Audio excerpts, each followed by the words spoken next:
Nice to see you all out this morning. We are in 2 Samuel chapter 14. 2 Samuel 14. Remember that we are in what we're calling the Absalom narrative, this arc from chapter 13 through chapter 20 or so, where we talk a lot about Absalom's eventual rebellion against David. He's one of David's sons.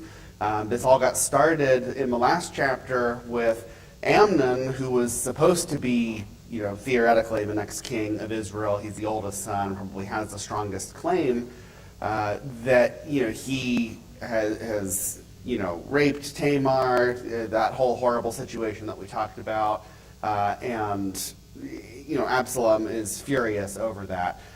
What we talked about very briefly at the end, as we were just wrapping up, is Absalom harbored his hatred deep inside after he sees what has happened. And David has not really done anything to deal with the problem of Amnon. He's not punished him in any way. He is furious, but he's not done anything about it. And so Absalom just sort of holds on to all of that anger for 2 years until he finally comes up with this excuse to get all of the sons of David away, waits for this opportunity, and kills Amnon in cold blood. And Jonadab, who had been kind of the crafty one behind the scenes and helping Amnon, fulfill his lusts and such, he goes to David and says, "Don't worry, it's only Amnon that's dead," as if really that's supposed to make him feel better, which I suppose at least not all of his sons are dead, but still this has been a whole horrible situation. And David mourns Amnon's death. Absalom runs off because he's guilty of premeditated murder. This is not even just a crime of passion. He did this very deliberately, very much in cold blood, very much with the foresight and planning for 2 years to make this happen. And so Absalom lives in exile for 3 years. And that brings us to chapter 14, where we learn that even though Absalom has been away, that David still loved him. For chapter 14, verse 1, Joab knew that the king's heart went out to Absalom. There surely are conversations that are not given for us here, where Joab is able to tell how much that David still loves Absalom, wants him back, but we don't see David taking any initiative to reconcile. And why do you think that might be?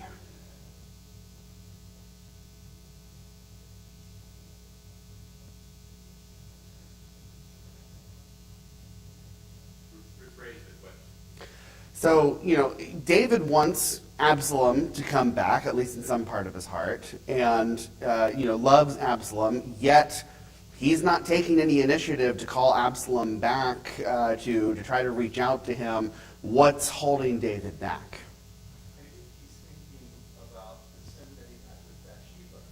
And so because of that, something similar had to happen that he didn't feel like he was in a place of judgment on that situation. So, do you have anything to add to that? No, I was just thinking it's competing roles of responsibility. Yeah, He's also the king, right. That's a good point here.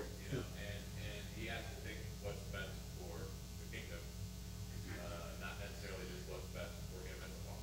Right. So this is a whole complicated, awkward situation for David.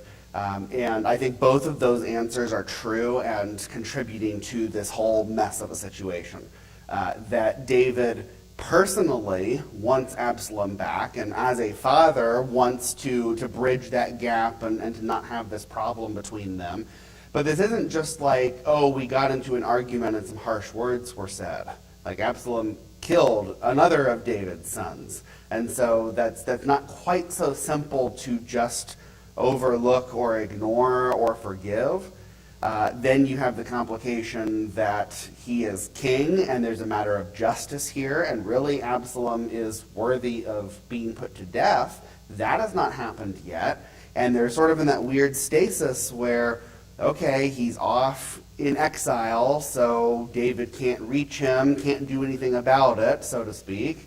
And maybe that's enough for now, but if he invites Absalom back, then what are people going to think? Those are all very good and legitimate concerns for David to have. And then add to that what Alan is saying, that, and then we talked about this some last week, of David's personal guilt in his moral authority here, that the reason why Absalom killed Amnon is because Amnon violated Tamar, and Amnon violated Tamar because, at least in part, that David had lost that moral authority to be able to command his sons to have sexual purity and to control themselves.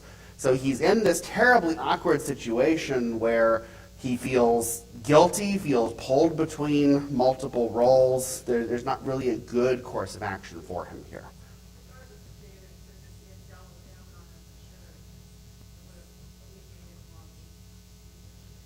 Absolutely.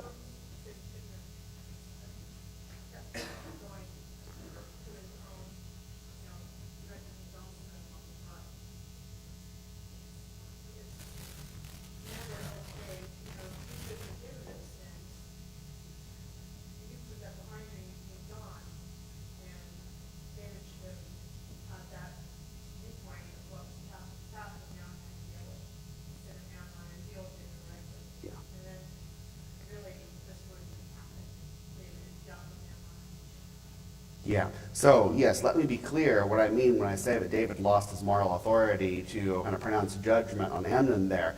It's not that he couldn't do anything about it. I think it's more if he feels like he shouldn't, or that he feels like he can't. That he doesn't have that sincerity to be able to say, you shouldn't do this, because he fell guilty into that same sort of trap himself. So, yeah, he should have dealt with Amnon differently. And he still had a right as father and king to do that. What we see from this whole chain of events is what happened with Amnon and Tamar probably wouldn't have happened. That gets hard to say, but probably wouldn't have happened, or wouldn't have happened so horribly, if David had not sinned with Bathsheba. And who knows, maybe Amnon was still depraved enough and had lacked enough self-control that he was going to do something like that anyway. But David could have handled that differently. That would have made it easier for David to handle the situation. Well, Amnon wouldn't have been murdered by Absalom if David had handled Amnon differently. And then if David handles Absalom differently, well, then the rest of the things we're going to be talking about in this narrative wouldn't happen, where you have a whole rebellion coming from Absalom. This period of time is really a lot more about David's inactivity, David's failure to take the proper steps, and there are consequences every time that he does that. Mark?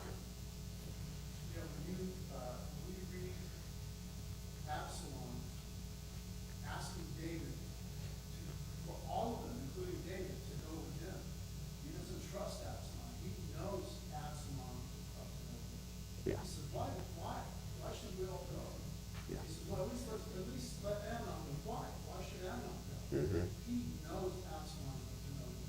Absalom is of Geshur. His dad, his grandfather, is the king. Yeah. Geshur. So he is absolutely aligned with them. He is a direct threat against David. Because David loved him. I guess that's what that means. But maybe he just wants his enemy closer to him. And that's why he brings him back. Why would he bring him back and then not go see him? He doesn't trust him. Because he knows Absalom. Yeah. I do think it's clear that he doesn't trust Absalom, that he expects Absalom to be very angry toward Amnon and is not really that surprised when this happens, or shouldn't be that surprised. But yeah, all the events in this chapter get strange in a hurry. Not even just from David's perspective. We got a lot of interesting things to talk about today. Okay, so why does Joab find a wise woman from Tekoa?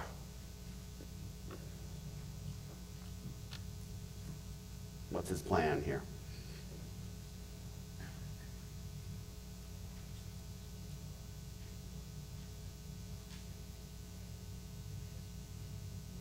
Yeah, Mark. It's almost like you're trying to do what Nathan did. Yes. Using a story to convince them to reconcile something. I don't know if he's just concerned about David, just, you see that David wants Absalom back for whatever reason, and he's trying to get this reconciliation started out. Other than that, I don't know. Yeah, okay. So I'm going to have more to say a little later on the parallels between what Joab is attempting here versus what Nathan was attempting back in chapter 12.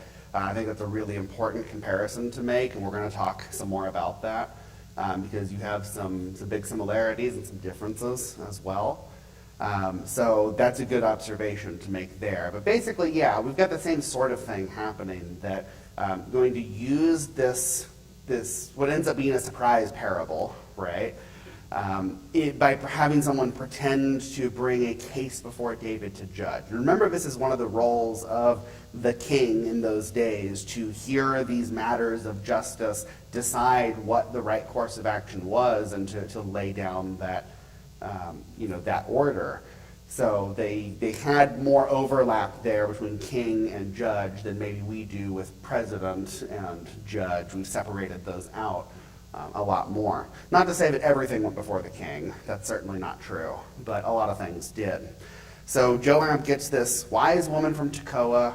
Probably the only significance to Tekoa is it's just a village, a town that David wouldn't know her. It's a little farther away, so he's not going to recognize her and wouldn't have a reason to know what her real situation is, because there is some deception happening here.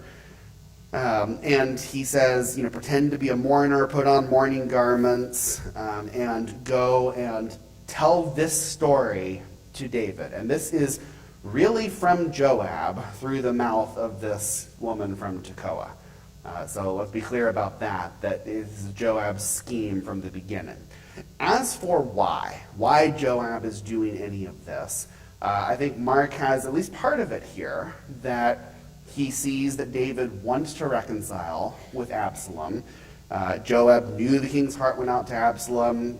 To whatever degree that is true, how much that is the love and wanting to reconcile, and how much is wanting to keep someone you don't trust closer to you, I'm inclined to believe both of those things are true. Relationships can be complicated, and I think that's a fair assessment for David and Absalom. But can anyone think of any other reasons why Joab might have a vested interest in making this reconciliation happen? Aaron. Well, disunity in the kingdom is not good for Joab. Yeah. So to have a conflict rising, internally against the king and the army would be a pretty bad situation. Yes.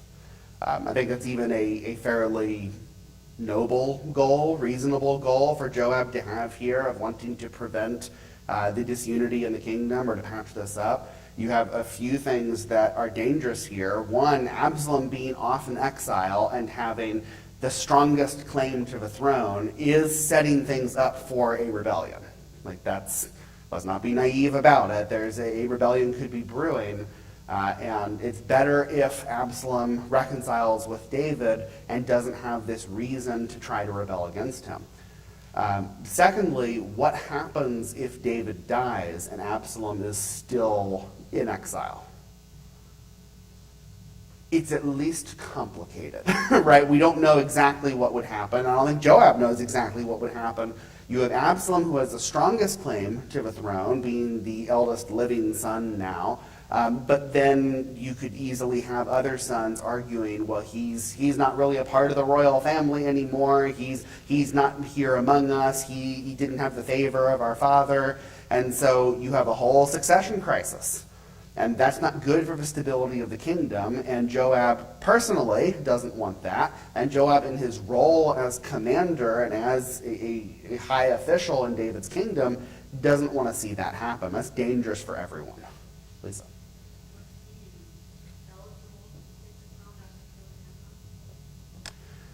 Well, that's a whole other thing, right? That really,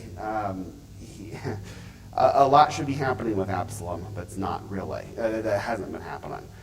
So, in truth, he probably shouldn't be taking the throne. In truth, he probably should be facing justice for what he's done in murdering Amnon. But that's not necessarily going to stop him from making the claim that he does have the right to the throne. All he has to do is argue, I'm justified in killing Amnon because, he raped my sister and he had it coming, and there's going to be a fair number of people who will sympathize with that and say, I'm the oldest living son, I have the most power here, follow me. And that's not even all that hypothetical, because that's basically what ends up happening in the next chapter. So yeah, this whole thing has gotten complicated, and Joab would like to simplify it for the good of the kingdom, for the good of David, and even for the good of Joab. And that's not a horrible thing for Joab to want to do. We'll have some more to say about that in a little bit. Describe the story given to David by the Tekoite woman. What is this surprise parable? Aaron. She doesn't have a husband, she has two sons, and one of her sons ends up killing the other. And so if her son is put to death for that, she doesn't have, the name dies with her son, basically. Right. Okay, so fairly simple story. And something that tugs at the heartstrings, right? It's a hard situation for this woman to be in. Her husband's dead, her sons have argued, one ends up dead, now the clan wants to put the other to death, which is the just course of action there, but she will be left with no heir. And there will be no one to carry on the name of her husband, no one to take care of her in her old age. This is just a sticky situation all around. And so what is she asking for David to do? Okay, so to spare the son, to declare that there should be mercy here and that he should not be put to death. What's David's judgment of the matter? It comes in steps. So what's the first thing that he says? Yeah, basically, let me think on it.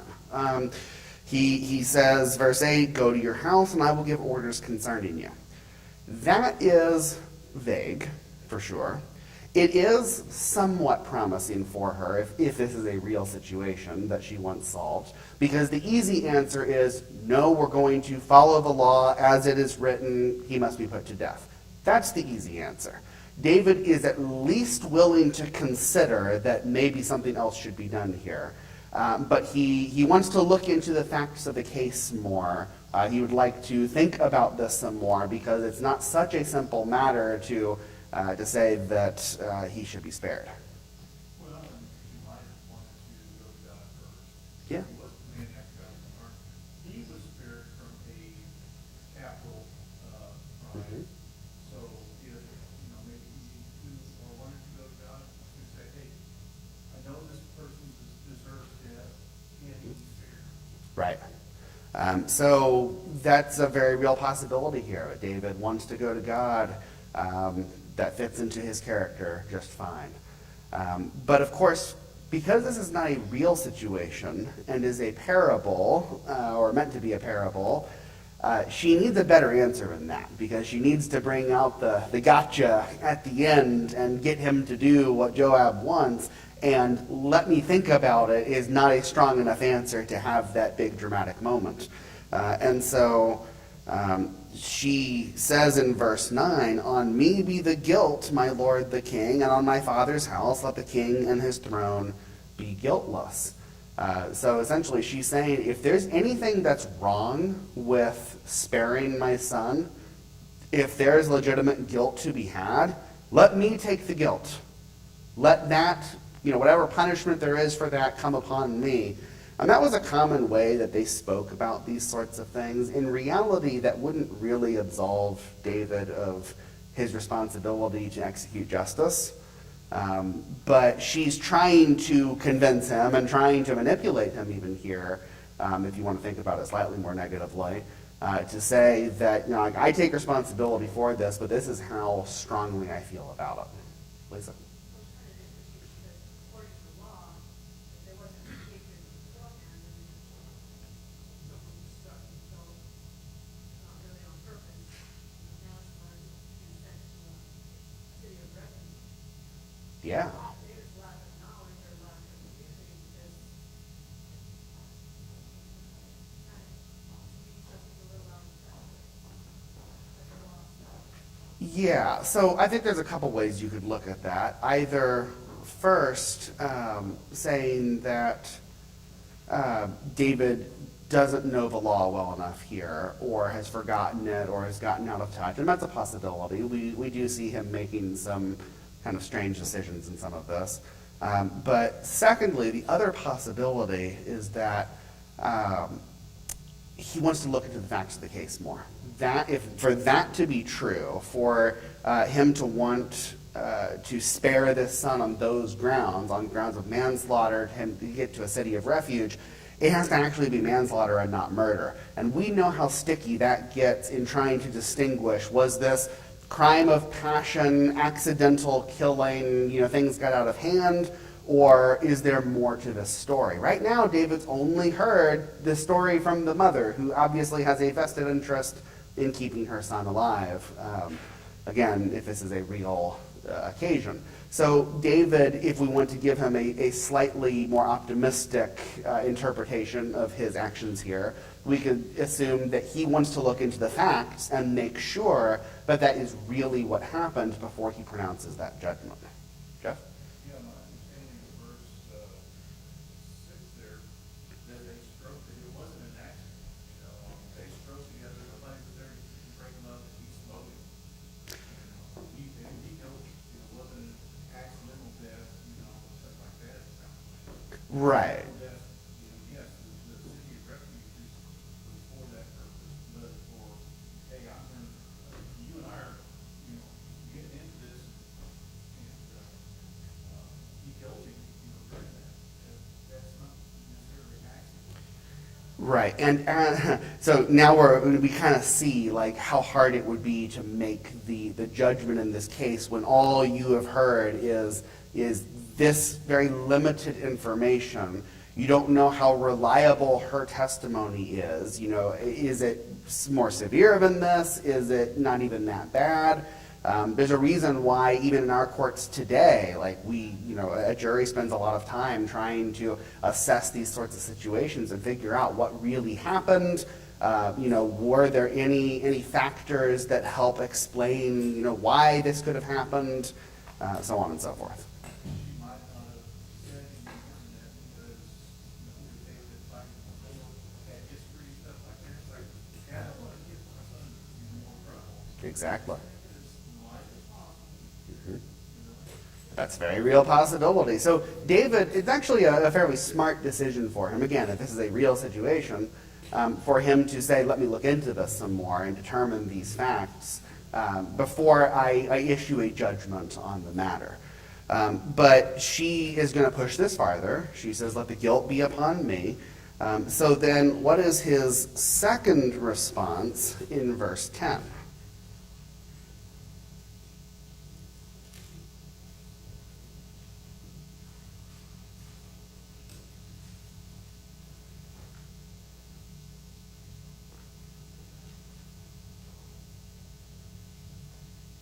Might be hard to split up the verse 10 versus the next response he gives in verse 11. But the way I read it here is he's saying, I'm still going to look into this, but don't let anyone bother you about it. If anybody's saying we need to put him to death now, before I finish looking into this, refer them to me. That's, he said, if anyone says anything to you, bring him to me and he shall never touch you again. That he's putting a hold on everything. We're not going to issue any judgment until I have finished figuring out the facts of the case.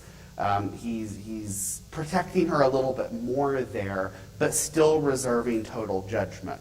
And I read it that way because she's still not satisfied with the answer. She needs a stronger answer from him, and so she's pushing even more. She wants a total judgment of mercy here. And so verse 11, she says, "Please let the king invoke the Lord your God, that the avenger of blood kill no more, and my son be not destroyed." She wants him to come right out and say it. And so David finally says, "As the Lord lives, not one hair of your son shall fall to the ground." Maybe not the smartest thing for him to have done here. And now he has pronounced the judgment without looking into the facts of the case anymore. But, okay, he's king. He can do what he wants, I suppose. That's only true to an extent, though, because he is still bound by the law of God. So there are some questions here about whether this could be a good judgment from David or not. But it's going to be irrelevant because immediately it is revealed that this isn't a real case, that this is really about Absalom. And so how does David react when this Tekoite woman reveals that this is really about Absalom?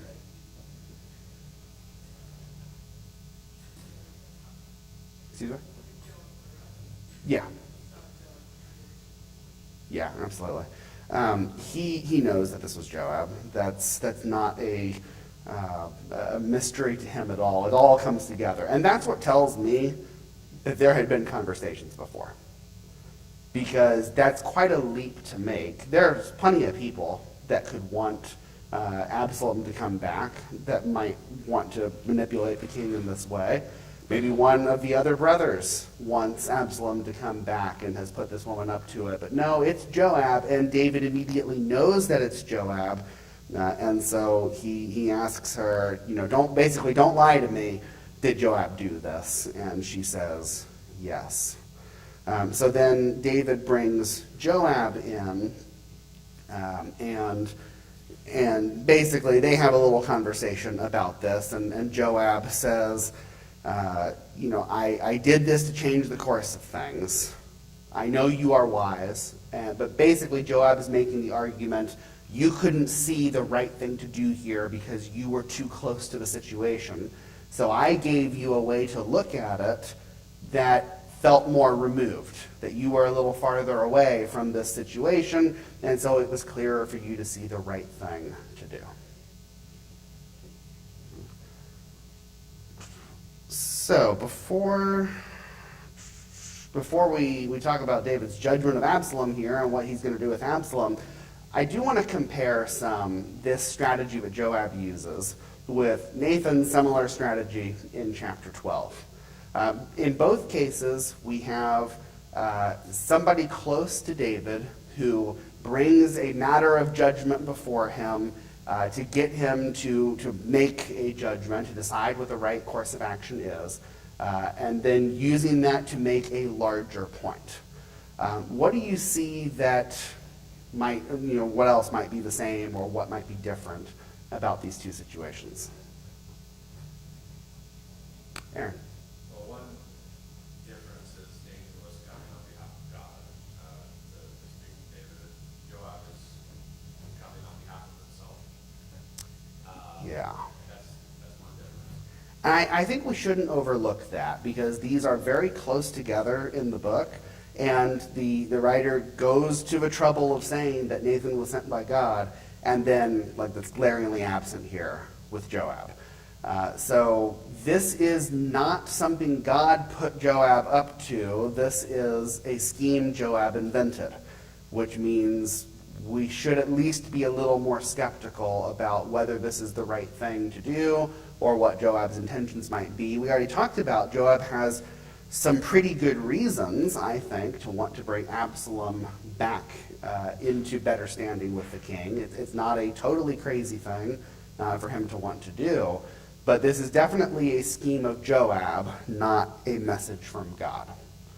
Jeff? I see it as two entirely different stories, because one is like a rich man taking somebody's head and here, take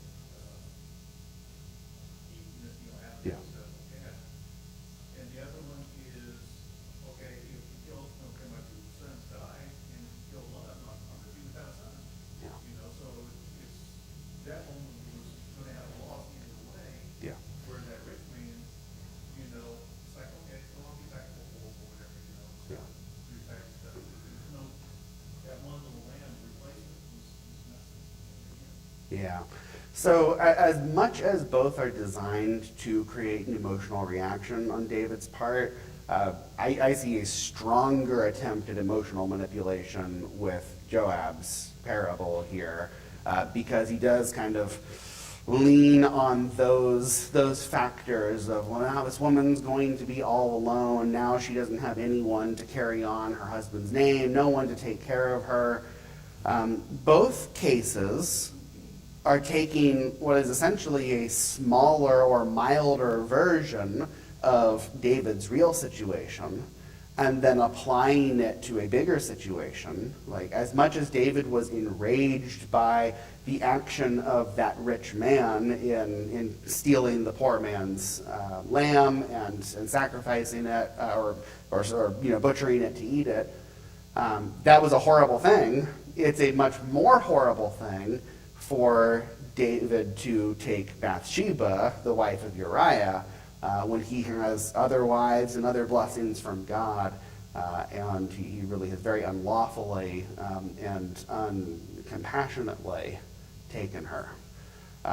Same kind of thing with a twist in Joab's parable, because we have two cases where someone is worthy of death, but the situations are different. It is a milder situation to some degree with this parable version, that the son has, they were fighting, the argument got out of hand, and it was not a premeditated murder, the way that the woman tells it, the way that the parable goes.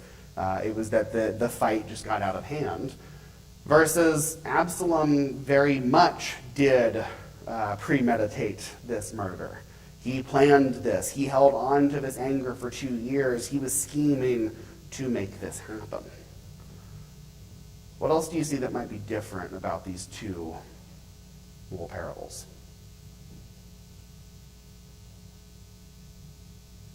Yeah, Aaron. Just to dig into that a little bit deeper, Mhm. the difference is kind of a manipulation in Joab's parable. Mhm. He's overemphasizing the situation, the negative impact of just having this one son, so there's no heirs left. Yeah. That's not the situation with Absalom and Amnon. There are other heirs.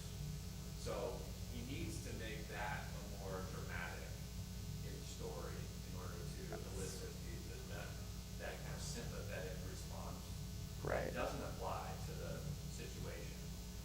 And he underemphasizes the killing. Right. And so I think that is pretty important to notice. Yes. In the story, because it's not really the reality. With the Nathan parable it magnified the wrong and the injustice Yep. that David did. And that was the point that God wanted to see. David, you are enraged over this little thing, and yours was worse. Joab's parable is to get the type of response he's looking for, not to point out an injustice that David is not seeing. Yeah. Aaron nailed it here. That is, I think, the thing for us to take away here. That the point of Nathan's parable is to say, if you are so enraged at the smaller version of this sin, you ought to be really mad about what you did. And your guilt should be that much more obvious to you. The point of Joab's parable is to basically put up a straw man. To say, look, I know the murder is bad, like, we shouldn't murder, but there were factors that made it maybe more understandable, and we want to limit the harm, and it's important not to leave this woman with no heir. All these things to soften David's response to the injustice, and then to apply that softening to his situation where those factors aren't even there. So it really, even though they're both starting from a milder version, they're going opposite directions. Joab's is meant to get David to take the sin less seriously, and that's a problem. Adam? You know, I'm racking my brain here to try to figure out what's Joab's motivation a little bit, right? And I know this is not necessarily in 100% accurate chronological order, right? It's difficult to say this is exactly how it happened in the order it happened. But if you go back to end of chapter 13, okay, and you look at like 37 through the end, Absalom fled and went to Talmai, the son of Ammihud, the king of Geshur, and David mourned for his son every day. So Absalom fled and went to Geshur and was there for 3 years. And King David longed to go to Absalom, for he had been comforted concerning Amnon because he was dead. So if that's right, then David was mourning for 3 years. How many friends did David have?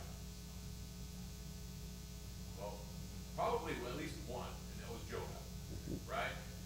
So a part of me thinks that Joab is like, look, man, he's been in this rut for 3 years. Something's got to give, Yeah.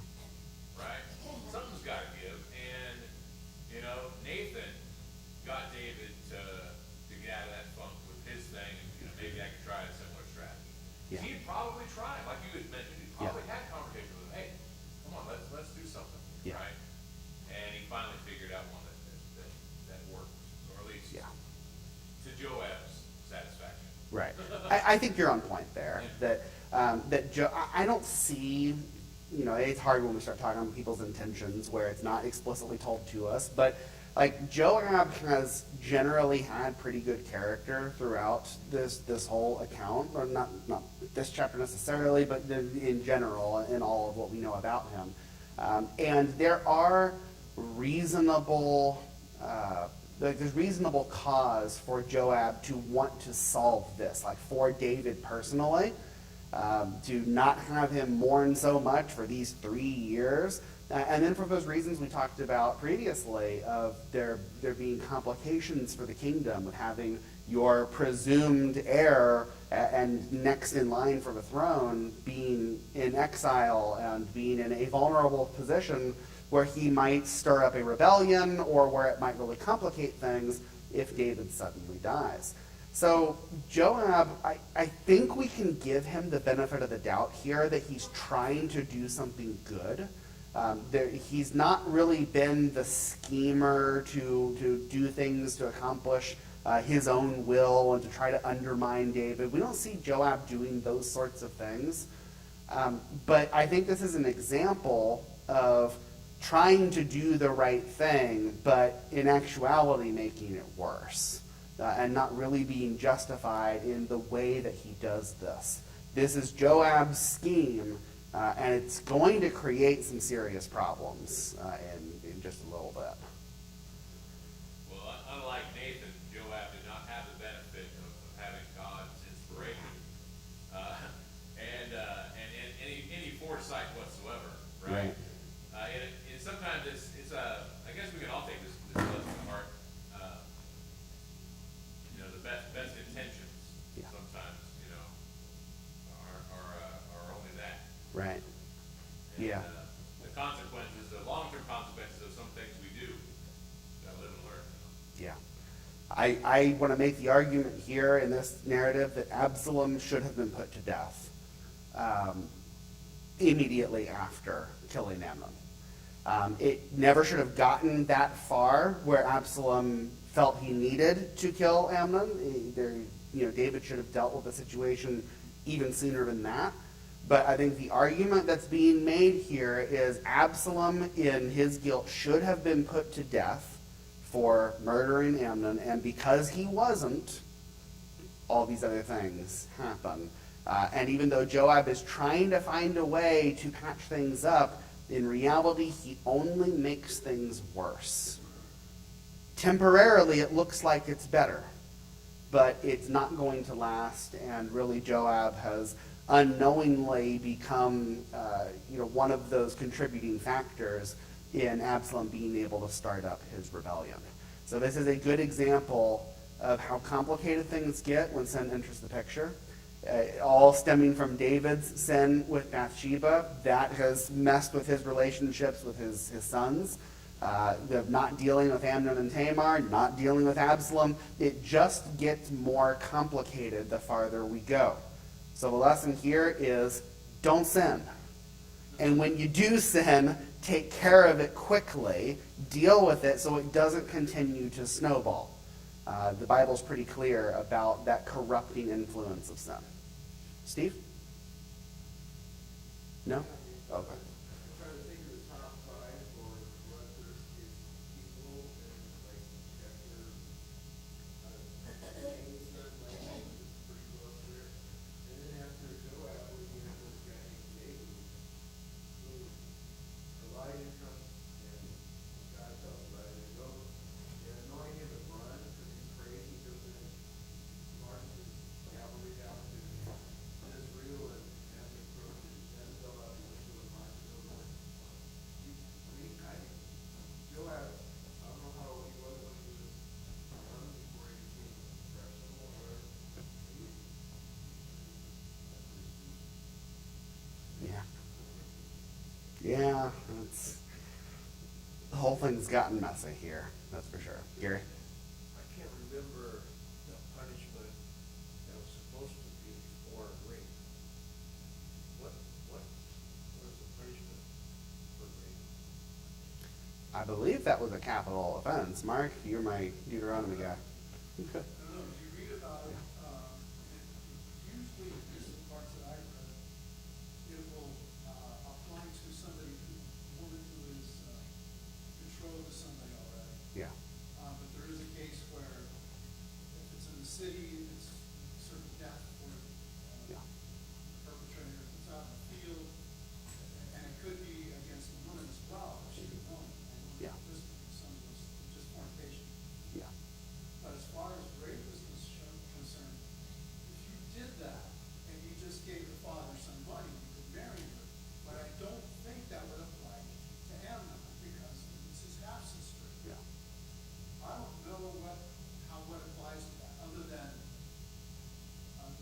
was a great thing. Maybe David was just confused about the law or what. But it was such, even Tamar says, nobody's ever done anything like this.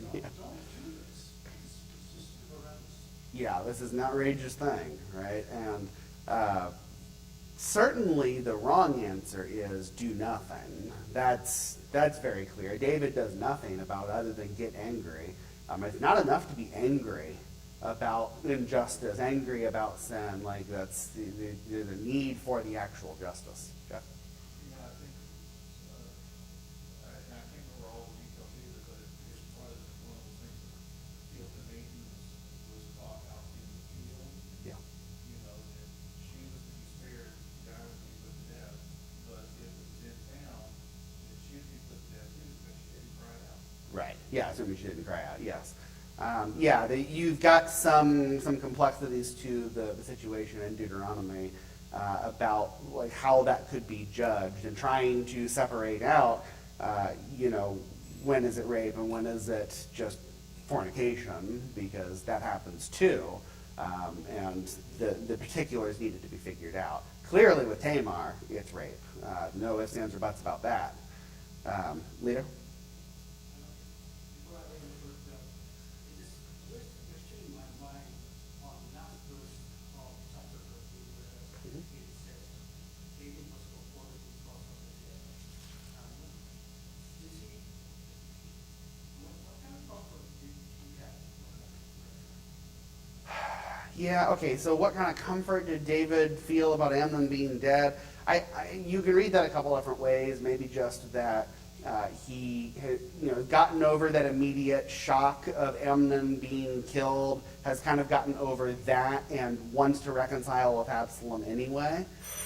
Or maybe even like more negatively, you can say, well, he thought, well, Amnon had it coming and it should have been done differently. I probably should have put him to death, but Absalom has killed him, and maybe that's kind of a good thing. I don't know, it depends exactly how you want to read that. The focus is on pushing toward why he wants to reconcile with Absalom, but he's definitely moved on past Amnon's death. Yeah, okay? Could Absalom have been considered a family avenger?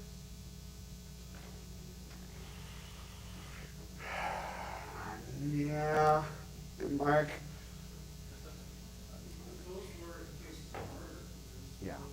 Nothing I remember that gives an occasion for other sins that were in the chapter. Right, because Amnon didn't murder Tamar, so that's what complicates that. Like, we understand why Absalom might be so angry. Like, we're angry for him as well here.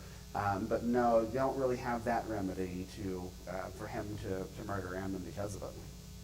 In all of these situations that we're reading about, we don't see anything written about David going to God or going to Nathan or seeking any counsel or advice. I just think that omission is pretty glaring. I think it is too. Considering how many times it is explicitly stated in these books, the fact that it's not anywhere here does tell us something. Okay, next week we will talk about David's judgment of Absalom, and we'll just go right into chapter 15 as well, about Absalom starting that rebellion. So, thank you.